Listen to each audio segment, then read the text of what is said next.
The fire started before sunrise. That's what the survivors would say later, those few who had any voice left to say anything at all. They'd say the flames came first, orange and hungry, licking up the sides of the barn like something alive and starving. Then came the horses screaming. Then came the men on horseback, silhouettes against the burning dark, rifles raised and laughing. Nobody in Harlan County had ever seen anything burn that fast.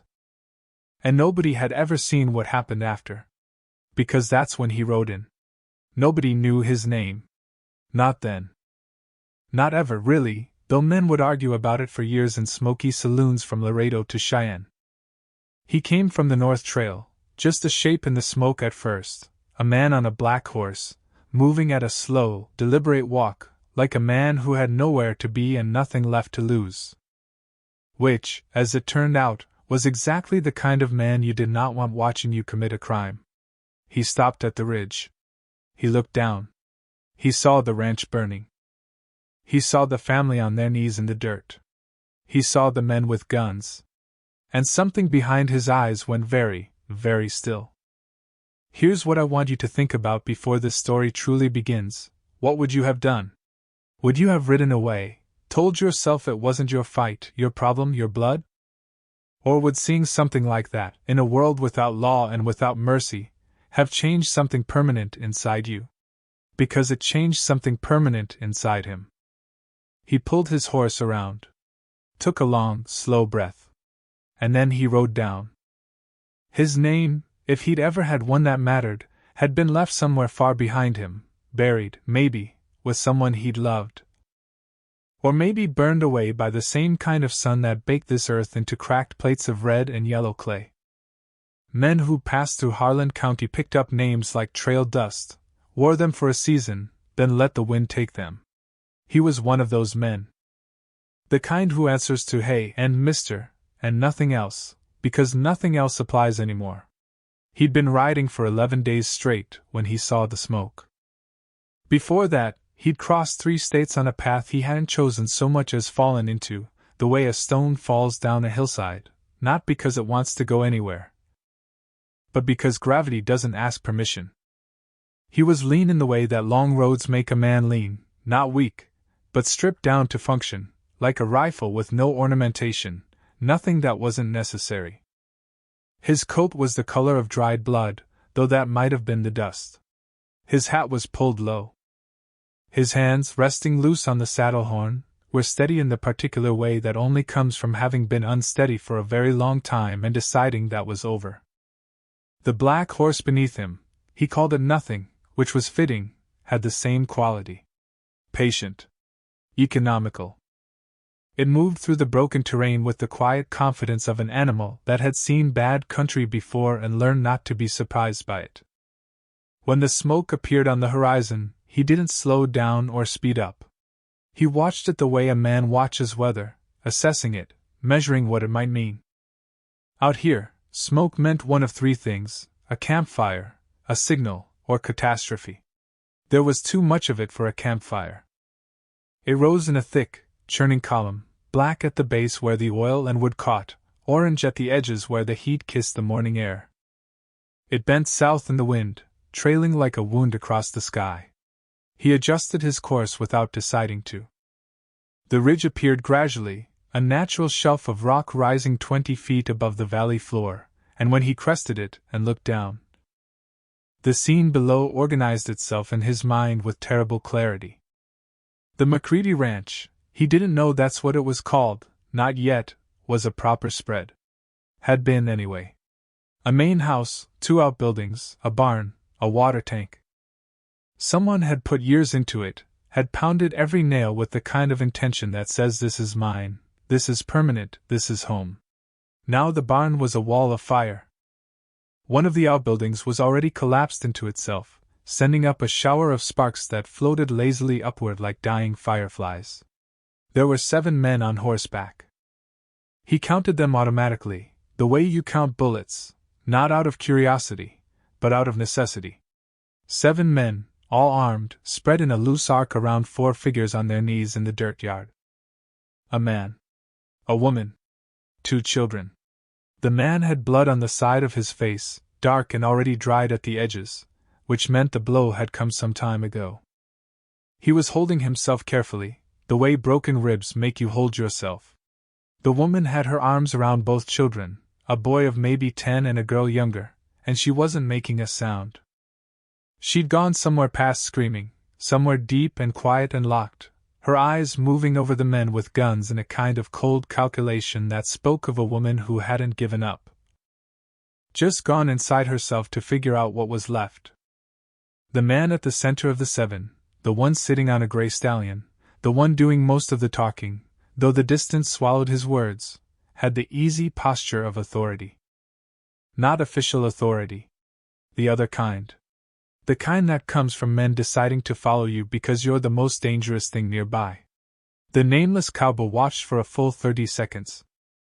In those 30 seconds, one of the mounted men knocked the hat off the kneeling man's head with the barrel of a rifle. Another pointed something at the woman that made both children flinch backward into her arms. The man in the center laughed.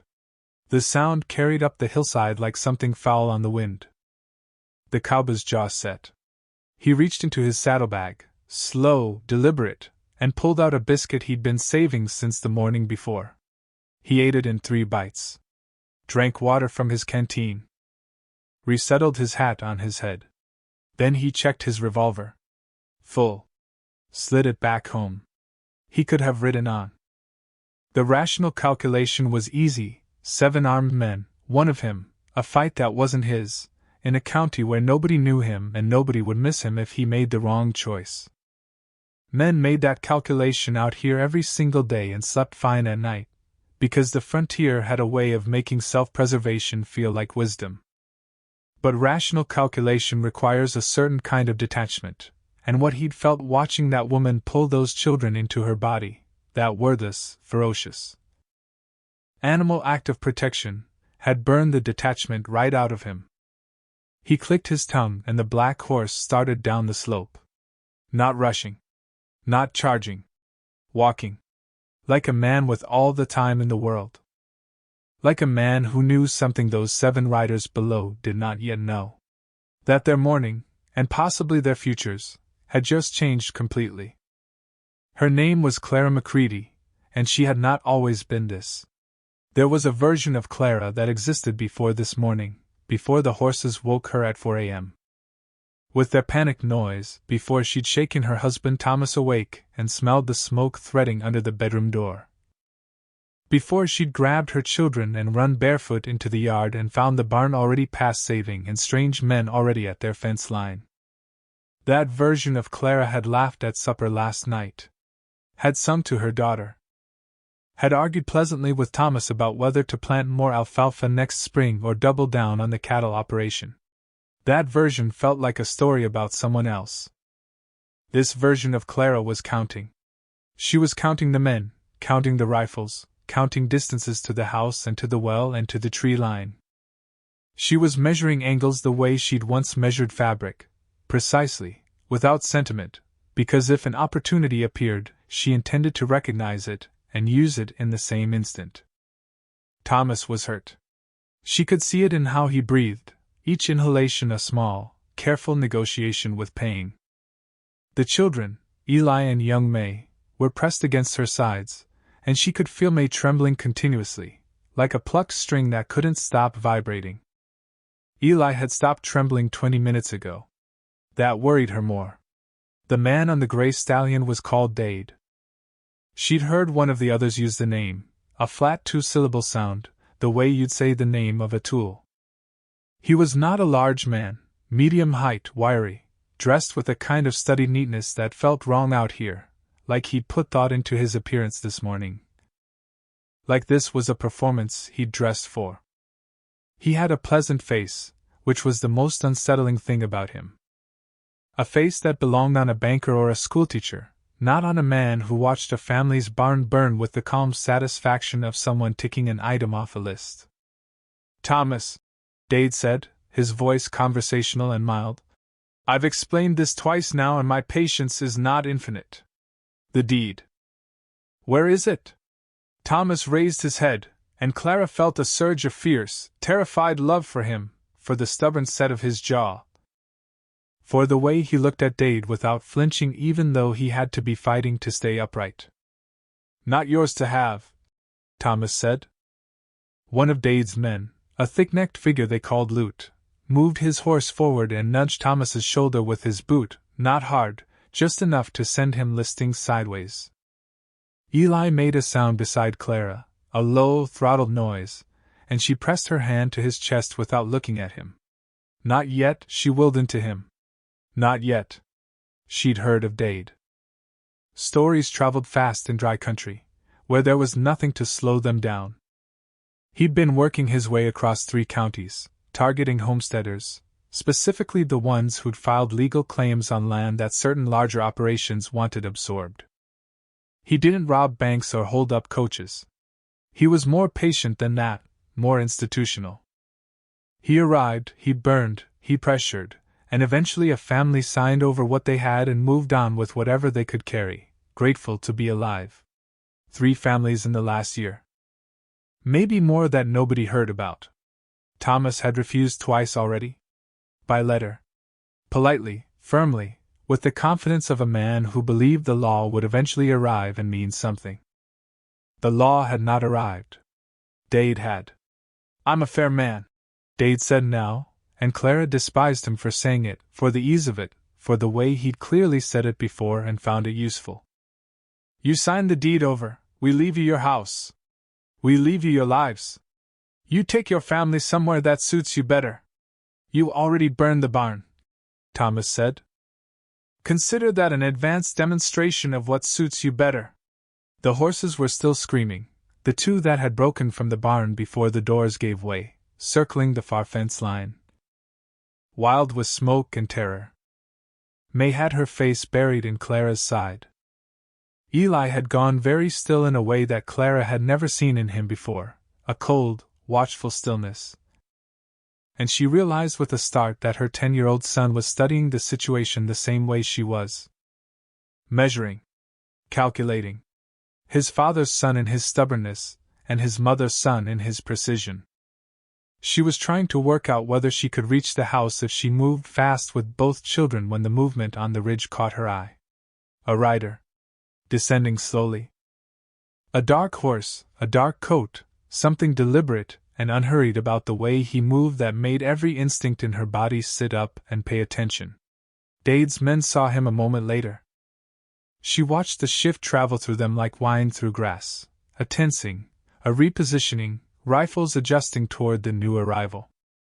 Dade turned on his gray stallion and studied the approaching rider with his mild banker's eyes. "That's someone you know?" he asked Thomas, without particular urgency. Thomas looked at the rider. Then at Clara. Clara looked back and shook her head slightly. "Never seen him," Thomas said. The rider came down off the slope at the same unhurried walk and stopped about 40 yards from the assembled group. He sat there on his black horse in the early morning light, smoke drifting between him and them, and he looked at the burning barn. He looked at the kneeling family. He looked at each of Dade's 7 men in turn, the way you look at a hand of cards you've been dealt, reading it, deciding what to do with it. Then he looked at Dade. And Dade, for the first time that morning, found nothing useful to say. Dade recovered quickly. Men who operated on fear as a primary resource generally did. They'd been tested enough times to know how to manage the appearance of composure even when something small and cold had moved through their chest. "Morning," Dade called out. Friendly. Almost warm. The rider didn't respond. "You lost, friend?" Dade tried. "No," the rider said. One word, flat and unambiguous as a stone dropped in still water. Dade tilted his head, an almost academic gesture. "Then you're trespassing on private business." "Doesn't look private," the rider said. He hadn't moved, hadn't shifted in the saddle, hadn't put a hand anywhere near his gun. He was still just looking, that systematic inventory of everything before him. "Looks like you've got a family on their knees in their own yard." "Financial negotiation," Dade said, and a couple of his men smirked at that. These things can get heated. So can barns, the rider said. The smirking stopped. Lute, the thick-necked one, urged his horse forward 2 paces. Mister, I'm going to suggest very strongly that you turn that horse around and ride back the way you came. What's happening here is none of your concern, and men who make it their concern tend to. How many of you are from around here? The rider asked, cutting straight through Lute's sentence as if it hadn't existed. He was speaking to all 7 of them now, his voice carrying clear and calm in the morning air. I mean actually from here. This county. This land? Nobody answered. Because the answer, clearly, was none of them. So you rode in. The rider continued. Rode into this family's yard, on this family's land, and you burned their barn, and you've got your guns on their children. He let that sit for a moment. And the one thing you're sure of is that I'm the one who doesn't belong here. Dade's pleasant face had undergone a subtle shift. The pleasantness was still technically present. The architectural arrangement of his features hadn't changed, but something behind it had curdled slightly. He was reassessing. Clara, watching from her knees, could see it happening, and she felt something sharp and cautious replace her initial instinct of relief. This stranger had put himself in the center of something, and the center of something with 7 guns pointed at it was not a good place to be. No matter how still and certain you looked sitting there. What's your name? Dade asked. Doesn't matter. Humor me. Don't have one you'd recognize.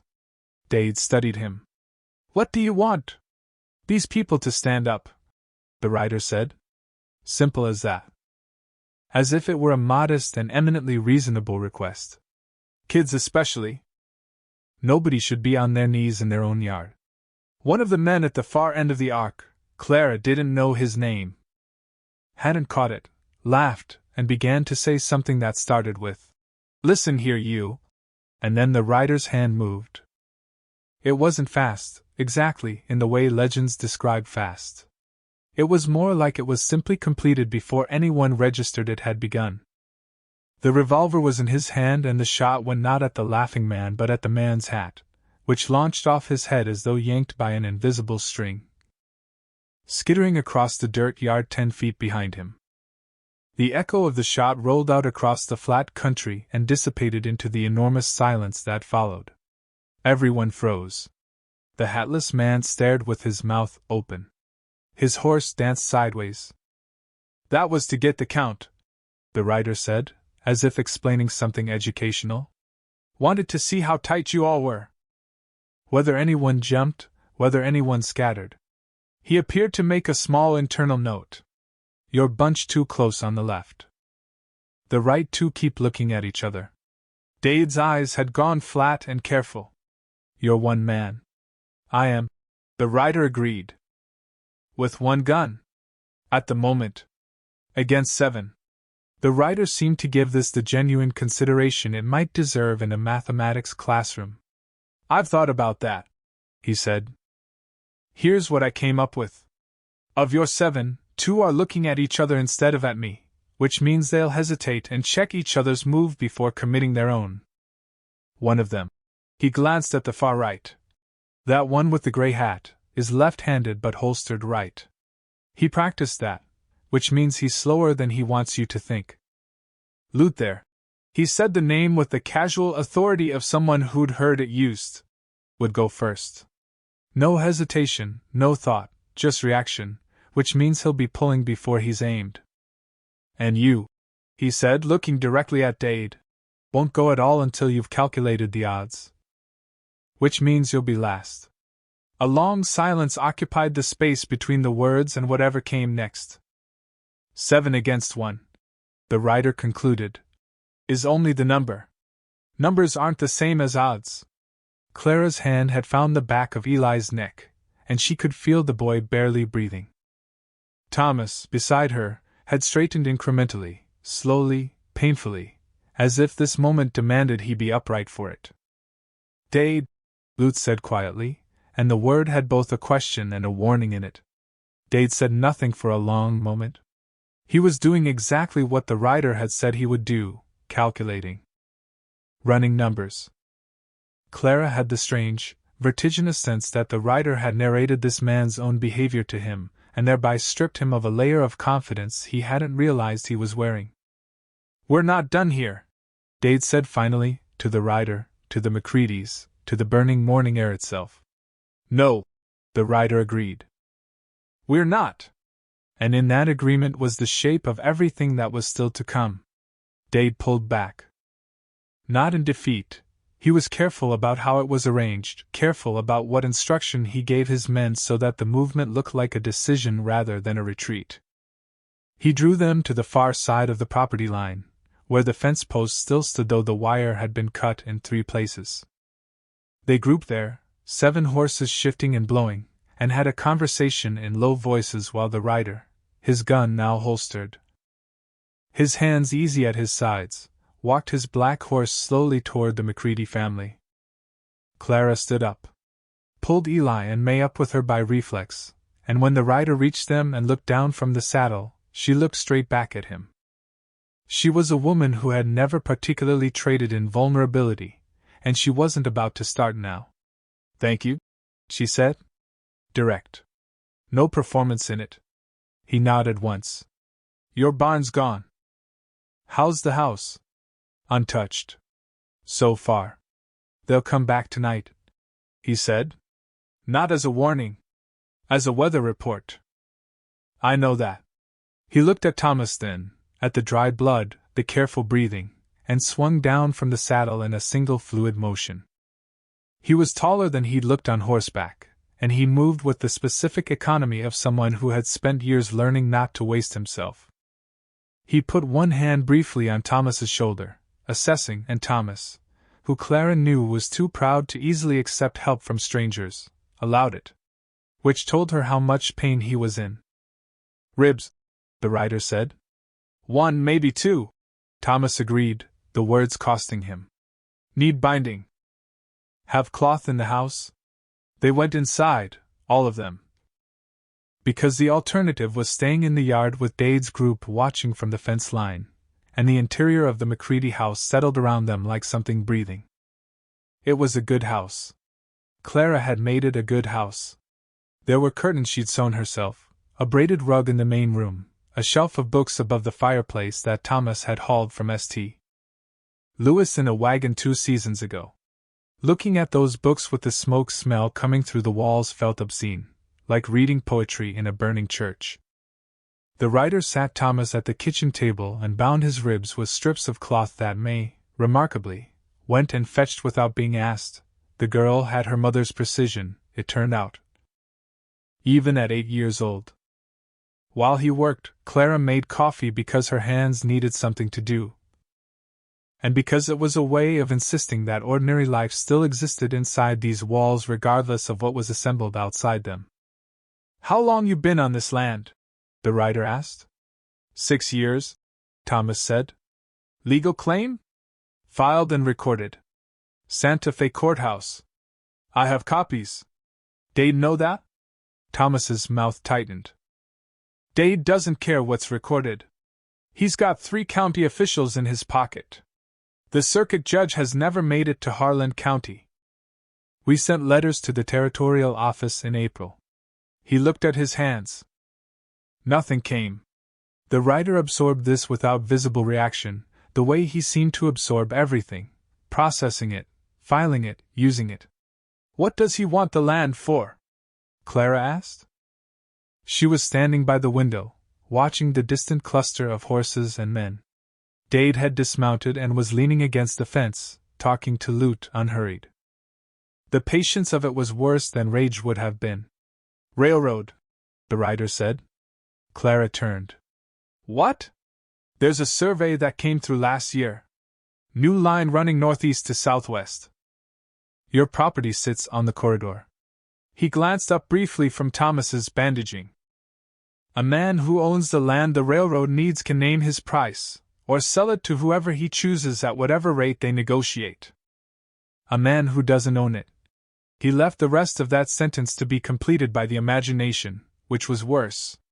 "How do you know that?" Thomas asked. A pause. The writer tied off the cloth and sat back. Came through this country about 18 months ago. Saw the survey stakes. Another pause longer. And I know Dade. That landed in the kitchen like something dropped on a stone floor. How? Clara said. I worked for him, the writer said. He said it looking straight at Thomas, without evasion. 2 years back. Before I knew what I was working for. He ran a cattle operation out of New Mexico. Legitimate on the surface. Legitimate enough. He stopped. I was there when he ran the first family off. A couple, no children. I didn't understand what I was seeing. By the time I understood, I was part of the machinery of it. His jaw worked. I left. Eventually, Clara repeated. Later than I should have. He said, and the flatness of it was its own kind of punishment. He wasn't asking for absolution. He was simply naming the shape of what he carried, the way you name a wound, not to make it better, but because naming it is the beginning of deciding what to do with it. May had climbed into the chair beside Thomas and was leaning against his arm, asleep or close to it. The particular exhausted sleep of children who have burned through every available unit of fear and simply shut down. Eli was at the window opposite Clara, watching the fence line. He won't negotiate, the writer said. He was never going to negotiate. The deed conversation is theater. It gives him something to point to, gives him plausible cover that he made an offer, that you refused, that what comes next was somehow earned. He looked at Thomas. What comes next is everything. House included. Thomas looked at Clara. Clara looked at the writer. Then what do we do? She asked. The writer was quiet long enough that the fire outside, dying now to a red smoldering ruin, seemed to breathe into that silence. We don't wait for them to choose the time, he said. He went out alone in the late afternoon. Clara had argued against it and lost the argument not because the writer had a better counter-argument, but because he simply said, If they come at night it's 7 guns in the dark and children in the house. And that sentence removed every other consideration from the table. Thomas had tried to stand up and been gently but firmly told to stay seated. Eli had looked at the writer with those measuring eyes and said, I can't shoot. And the writer had looked back at him and said, I know you can. Stay with your father. Which was a way of giving the boy a job without sending him into the fire. The plan, such as it was elegant in its directness. Dade was patient and would wait until darkness gave him cover. Remove that by not waiting for darkness. The rider saddled the black horse, checked his rifle, a Winchester, worn but meticulously maintained, and checked the revolver again. He had 43 rounds. He counted them with the same economy he applied to everything, no drama, just accounting.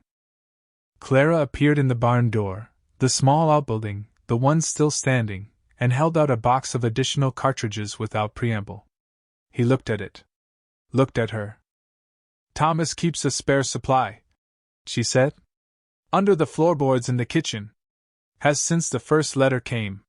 He took the cartridges. Your husband's a careful man. He was a careful man, she said. He thought careful men were safe. She held his gaze. He's learning a different lesson. The rider loaded the additional rounds into his jacket pockets in careful arrangement. Get your family to the root cellar when you hear the first shot. There's a latch on the inside? Yes. Use it. Don't come out until someone calls your name and you recognize the voice. I don't know your name to recognize it. He looked at her for a moment, a look that had something in it she couldn't immediately name. Something that passed briefly across his face like shadow across a wall. My name was Cole, he said. Past tense. Deliberate. She understood not to ask more about that. He rode out toward the fence line. Dade saw him coming and didn't run. That was consistent with what Clara had read of the man. He didn't panic, didn't make sudden moves. He remounted the gray stallion slowly and watched the rider approach with professional attention, the way one predator watches another it isn't sure yet it can beat. The rider stopped 30 yards out. The afternoon light was long and amber and came in at an angle that put gold in the dust and made everything look like it was happening inside a painting of itself. I know what you're planning, the rider said. And I know why you're patient. You think patience is your advantage. Dade said nothing, which confirmed it. I worked for you in New Mexico, the rider said. Cole. You won't remember my name, but you'll remember a man who walked off a job without collecting his pay in the middle of a November roundup. Something shifted in Dade's expression. A tiny calibration. He did remember. That was you, he said, with the calm interest of someone encountering an unexpected footnote in a book. That was me. I want you to understand something. He spoke steadily. I know what you do. I know how you do it. I know you've got paper somewhere that'll look legal enough, and I know you've got men in Santa Fe who'll rubber stamp it, and I know that if this family signs and leaves, they'll have no legal recourse that will ever actually materialize, no matter how many letters they send. He paused. I know all of this because I watched you build the mechanism of it. I was inside it. Then you know I always complete what I start, Dade said mildly. So do I, the rider said. And here's the difference between us. You started this today. I finished things a long time ago. I've got nothing left to lose on the back end. You've got a business model. A reputation. Men who work for you because you win.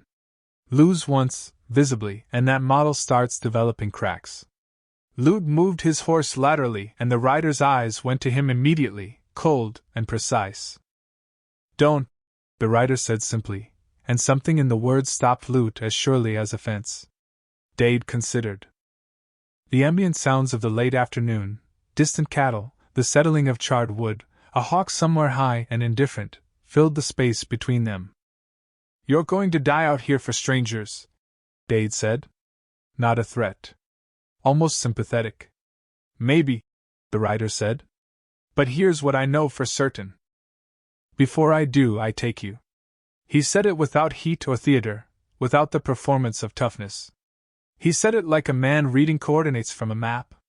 Not your men. You. That's a promise, and it's not conditional. Doesn't matter what else happens, the first ball out of this rifle has your name on it. After that it's just math and weather. He let the rifle rest casually across his saddle horn, barrel angled in Dade's direction. Your men get paid to work for a winner. The rider continued. They're watching this conversation. They're doing the math themselves. He didn't look at the other six. Kept his eyes on Dade alone. You want to test how loyal they are to a dead man's cause? The silence that followed lasted long enough that 3 of Dade's men exchanged glances. And one of those glances was the kind that comes from a decision already being made. Dade's jaw flexed once. He was a man who had always controlled the timing, always selected the ground, always arranged events to his advantage. This man had arrived and rearranged everything without being asked. We'll settle this, Dade said finally, and the words were an attempt to reclaim some shape of authority over the situation. Yes, the rider said. We will. He turned his horse without hurrying and walked back toward the ranch. What happened in the next 4 minutes, out of his sight, out of anyone's recorded account, was this: 2 of Dade's men peeled off quietly, turned their horses, and rode north. Then a third. And Dade, watching them go, felt something he was not accustomed to feeling. They came at dusk anyway. Because Dade could not be seen to retreat completely, not by the 4 men who'd stayed. Not by himself, and because a man who has built everything on the perception of being unstoppable has no mechanism for stopping. That's the trap of it. The very quality that made him dangerous made him unable to turn away even when turning away was the rational choice. 4 men now, not 7. The rider stood in the yard when they arrived. He'd left the black horse in the outbuilding and positioned himself on foot, better for what was coming, more stable, more deliberate. The last of the sunset was a dark red bar along the western horizon, and the sky above it had gone the deep purple of deep water. Shadows were long and definite. Somewhere in the root cellar beneath the kitchen floor, Clara had her arms around her children in the dark.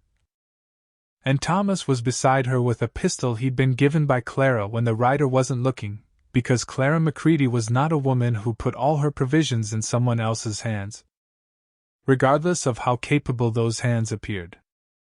Dade came in with his 3 remaining men in a spreading approach, fanning out to reduce the advantage of a single shooter's angle. It was competent. The rider had expected nothing less. What happened in the next 4 minutes does not translate cleanly into orderly sequence. Gunfights rarely do, the mythology of the clean duel notwithstanding. What happened was noise and movement and smoke and the smell of it, and a set of decisions made in fractions of seconds with permanent consequences. The rider took a round through the meat of his left arm in the first exchange, felt it as impact before pain, the body having its priorities. He shot Lute's horse, which was not something he wanted to do but was the available geometry, and Lute went down with the horse and was out of the equation by the horse's weight. He put rounds past the ears of the 2 men on the right, deliberately near and deliberately not lethal, a communication rather than an execution, and those 2 men, their nerve already frayed by the afternoon, made the decision that $4 a week was not the relevant number in this moment. They ran. Which left Dade. Dade had fired twice and missed twice, not from incompetence but from the fact that the rider hadn't been where Dade expected him to be. Because the rider had been moving laterally in the dying light in a way that used the shadows of the ruined barn against the available sky, reducing himself to geometry rather than silhouette. It was a learned skill. The rider had learned many things, over many years, that he would have preferred not to know. Now they were close. 15 feet. Dade's revolver was extended, hammer back, and the rider's Winchester was leveled in return. Left arm burning, blood at his cuff, but the arm was holding the barrel steady through a particular act of will that had its roots in something older than this moment. "You should have taken your men and gone," the rider said. "Couldn't," Dade said. And for the first time all day, he sounded like what he actually was, not a businessman or a strategist or a man with a system, but someone caught in the momentum of choices made long ago that were finally arriving at their destination. "I know," the rider said. He did know. He understood it better than he wanted to. "You going to shoot me?" Dade asked. "Are you going to stop?" Dade's face in the last of the light was complicated, the pleasantness still technically there, the banker's face. But something beneath it stripped back to something much older and more tired. He was, the rider realized, a man who had never once been stopped. Not in New Mexico, not in the 3 counties before this one. Everyone had eventually folded and moved on, and he'd continued, and the continuation had come to feel like inevitability, like the shape of how the world worked. It was not, as it turned out, the shape of how the world worked. Dade lowered the gun. Not all the way. Not surrendering. Just enough. An inch. A concession of geometry. "There are more," he said. "After me. There are always more."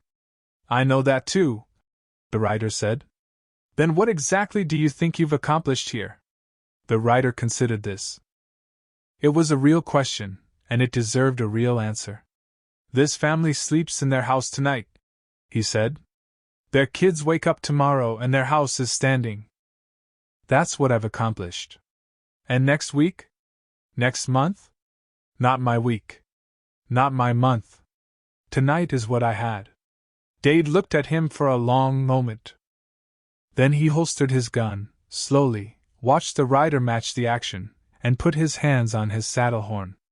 "I'll have you found," he said. "Doesn't matter where you go. I have reach. I know you do. You're not afraid of that." "I'm not afraid of much," the rider said. "That's not a virtue. It's just a condition." Dade held his gaze for another count of seconds, then turned his gray stallion and walked it away toward the darkening north. He didn't look back. Men like Dade never looked back, not because they were confident, but because looking back required acknowledging that something was behind you. And Dade had built his entire existence on being the thing ahead of everyone else. The rider stood in the yard until the hoof beats dissolved into the night. Then he sat down in the dirt, which the blood and the relief and the compound interest of 11 days of riding had finally negotiated into a requirement. He pressed his right hand against the wound in his left arm and looked up at the first stars appearing in the darkening bowl of the sky. They were indifferent and brilliant and very far away, and he found them, in this particular moment, to be exactly the right company. The root cellar opened. Clara emerged first, then Eli, then May, and finally Thomas, moving carefully, but moving. Clara crossed the yard with a length of cloth already in her hands, because she had known he would be hit, because she was the kind of woman who plans for the things she can't prevent. She knelt beside him and began working on his arm without asking permission, and he let her, because some things don't require a debate. "Is it done?" Thomas asked, looking out into the dark where Dade had gone. "For tonight," the rider said. "But no," the rider said. "Not for good." Thomas nodded slowly, the nod of a man integrating a fact he'd suspected but hadn't wanted to confirm. He looked at the ruined barn, the smoldering skeleton of it black against the night sky. He looked at his house, intact, windows lit from inside with the lamps Clara had left burning. He looked at his children, who were sitting on either side of the rider with the unconscious gravitational pull of children towards someone who has proven to be solid. "What will you do now?" Clara asked. She was tying off the cloth with efficient knots. Her hands were steady. The rider thought about it. Thought about the road north and the road south and the 11 days behind him and however many days were ahead, and the question of whether this county, this family, this burning night, had changed his trajectory or merely interrupted it. "I'll stay a few days," he said. "Help you shore up what's needed.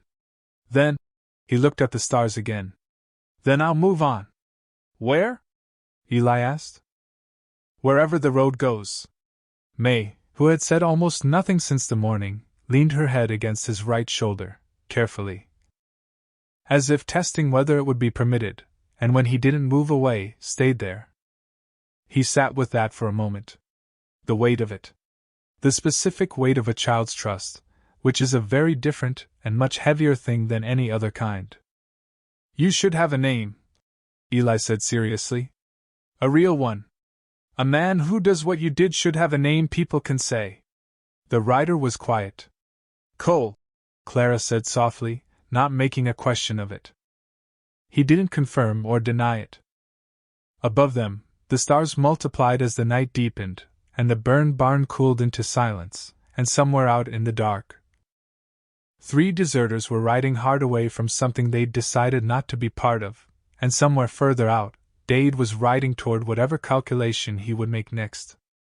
The world had not been fixed.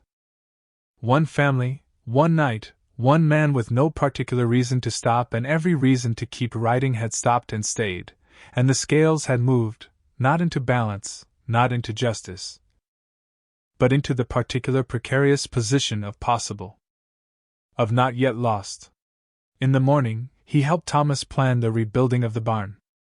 In the morning, he wrote a letter. Clara wrote it. Technically, he told her what to say, to the territorial newspaper in Santa Fe, naming Dade and naming the counties and naming what had happened to 3 families and what had been attempted here. He didn't sign his name to it. There was no name to sign. 3 days later, he rode north. Eli stood at the fence and watched him go until the black horse was a dot, and then nothing against the enormous pale sky. May had given him a biscuit she'd made herself, wrapped in cloth, which he carried in his saddlebag next to the empty cartridge box. Clara had shaken his hand at the door, firm and direct, and said, "Come back if the road brings you." He'd nodded. He hadn't made a promise, because honesty was one of the things he still practiced. Thomas had said, "I don't know how to thank a man for what you did." The rider had said, "Don't thank me. Just hold the land." He meant it practically. He meant it in other ways too. Nobody ever tied a confirmed name to what happened at the McCready Ranch that September. The territorial newspaper printed the letter.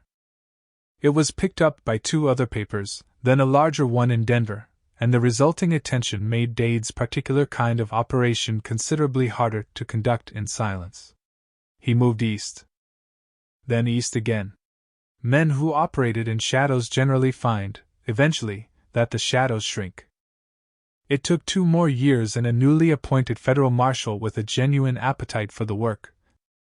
But Dade was eventually arrested in Colorado on charges that included 3 of the families he'd displaced, whose letters had been stacking up in a federal office waiting for someone to finally read them. The McCreadys held the land. When the railroad came through 4 years later, Thomas negotiated a fair sale price for the right-of-way corridor. With the money, he built a new barn, bigger than the first one. Clara put a shelf of new books in it, because she believed that any building worth inhabiting should have things in it worth thinking about. Eli grew up to be a lawyer.